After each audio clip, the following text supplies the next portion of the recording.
I wondered if you might make it here. You're quite resourceful.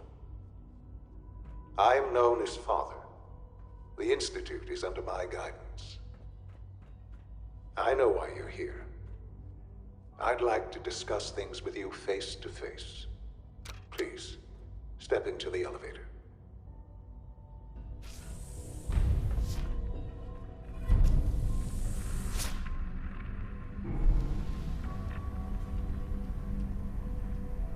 I can only imagine what you've heard, what you think of us. I'd like to show you that you may have the wrong impression. Welcome to the Institute. This is the reality of the Institute. This place, these people, the work we do. For over 100 years, we've dedicated ourselves to humanity's survival. Decades of research, countless experiments and trials, a shared vision of how science can help shape the future. It has never been easy, and our actions are often misinterpreted by those above ground.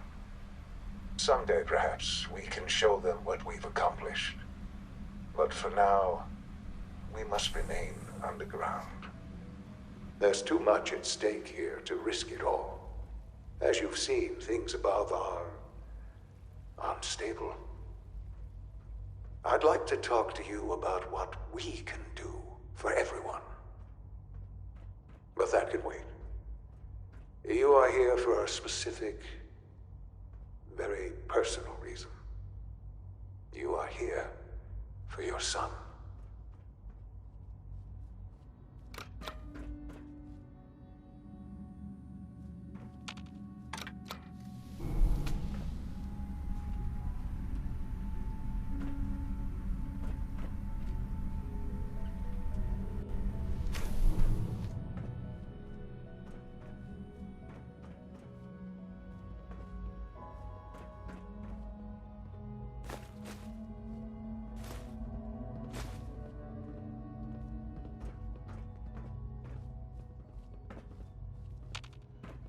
Jammed. Shawn? Huh? Yes, I'm Shawn. Oh, goddamn them. So many years stolen. Who are you? Shawn, where is everyone? Father, what's going on? What's happening? Shawn, are you okay? You're not hurt, are you? What's going on? Father? Father! I'll kill them for this. All of them. I don't know you. Go away. Father! Father, help me! There's someone here, help me! Who is Father? Where is he? Father? Father, help me! He's trying to take me! Father? Father, help me! Shawn. S923, recall code Cirrus. Fascinating, but disappointing. The child's responses were not at all what I anticipated. He's a prototype, you understand. We're only just now beginning to explore the effects of extreme emotional stimuli. Please try and keep an open mind. I recognize that you are emotional, and that your journey here has been fraught with challenges. Let's start anew. I am Father. Welcome to the Institute. I could kill you. Right here. Right now. Yes. Yes, you could. And I would be powerless to stop you. I'll make this very simple. Where is my son? He's here, in the Institute. Closer than you think. But I need you to realize that this situation is far more complicated than you could have imagined. You have traveled very far, and suffered a great deal to find your son. Well, your tenacity and dedication have been rewarded. It's good to finally meet you. After all this time. It's me. I am Shawn. I am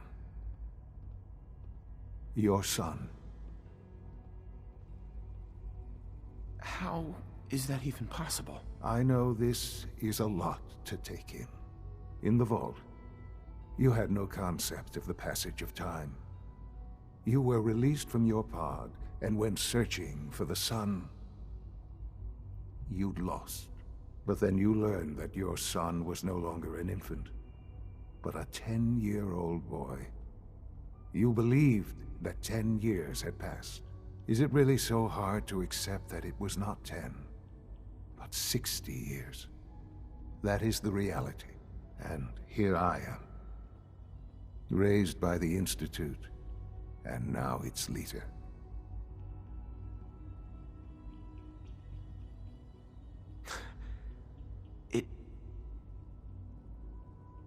It wasn't right, what they did.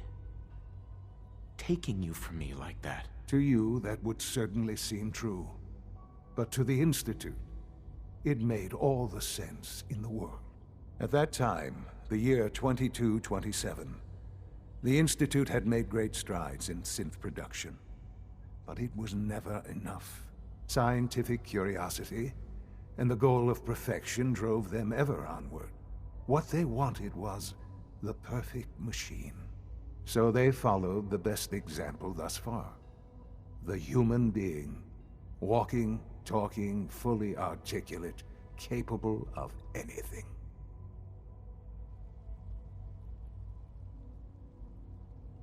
Human synths? Really? Human-like synths. A great distinction. The Institute endeavored to create synthetic organics. The most logical starting point, of course, was human DNA.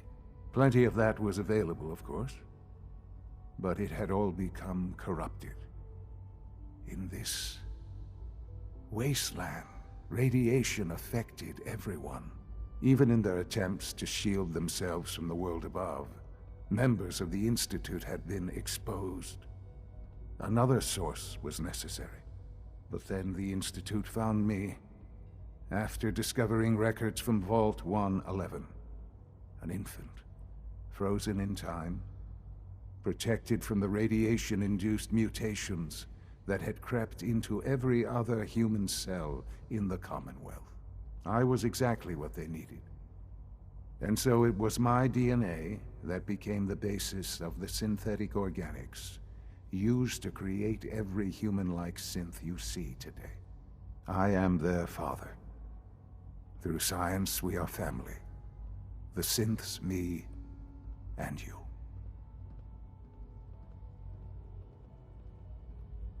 60 years. So much time. Wasted. I know. I know you must have questions. Please. Anything I can do to help you understand. Your mother. She never got to see you grow up? Yes.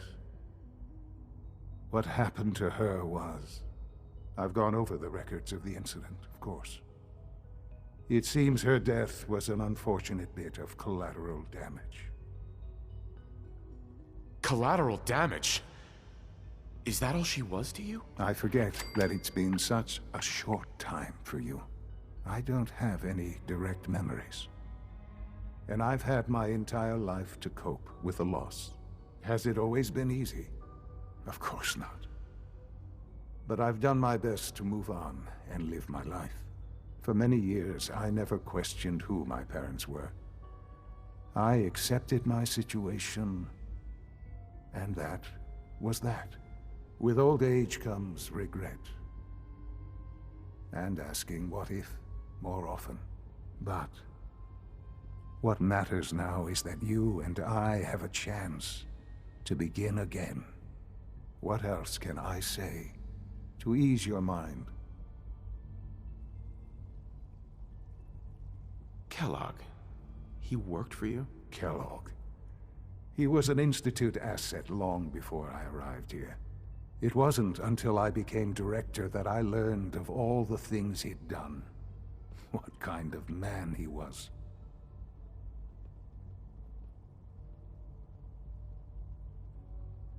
After what I've seen, I pity the man. He was as much a victim as anything. After what he did to you, I'm shocked you would be so generous. But yes, I understand you've experienced things. Perhaps you ended up knowing him better. I, for one, will never truly forgive him. The Institute took advantage of Kellogg's vicious nature. I will freely admit that. Institute technology prolonged his life, and his usefulness far beyond any normal human lifespan. He never failed the Institute, but his cruelty became more apparent with every completed objective. I won't lie. It's no coincidence your path crossed his. It seemed a fitting way to allow you, us, to have some amount of revenge. What else can I say to ease your mind? So you're in charge of the Institute? I am the acting director, yes. I spent decades working to reach this point. It's a responsibility I take very seriously. The Institute. It's important. It really is humanity's best hope for the future, no matter what those above ground might think of us. But, Director? Why you? I was the most qualified for the position. Obviously. I've lived my life within these walls, dedicated to science like every other member of the Institute. My hard work has paid off. Ultimately, the Commonwealth has nothing to fear from us. Whatever you've seen or heard, I know I can convince you of that. Just give me time. I know there's more for us to discuss. But the Institute is on the verge of some important breakthroughs. Your presence would be appreciated as we approach them. I've been a part of something amazing here. I've helped to build a life for myself and the people of the Institute. And now, after all these years, you have an opportunity to help with that.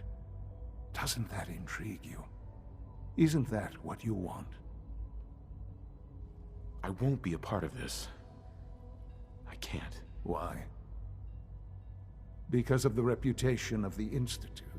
The Institute can provide a better life than anything above ground. You've been in the Commonwealth. You've seen what it's like. I assure you that you are better off with us. How can you say that? How can you be so dismissive of all those people? Everything they've done? Because it is the simple truth. And I believe you know it too. I simply ask that you give the Institute, me, a chance. A chance to show you what I've been telling you.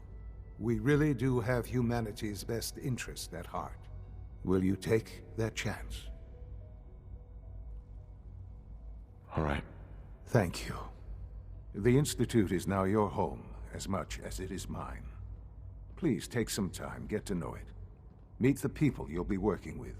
You'll want to introduce yourself to the division heads. Dr. Fillmore in Facilities, Dr. Ayo in SRB, Dr. Holdren in Bioscience, and finally Dr. Lee in Advanced Systems. They've all been notified of your arrival, of course. Meet them, and then we'll discuss what comes next.